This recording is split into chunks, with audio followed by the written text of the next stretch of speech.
তিস্তা প্রকল্প নিয়ে শুধু ভাষার নীতিগত আলোচনাই হয়।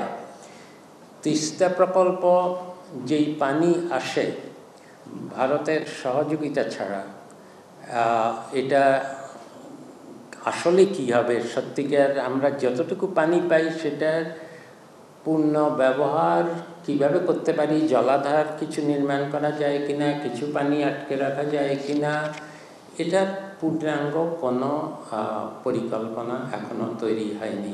একটা ভাষা ধরনের মানে একটা নকশা ধরনের চীনের পক্ষ থেকে বেশ কয়েক বছর আগে দেওয়া হয়েছিল, কিন্তু এটাকে ঠিক প্রকল্প বলা যাবে না।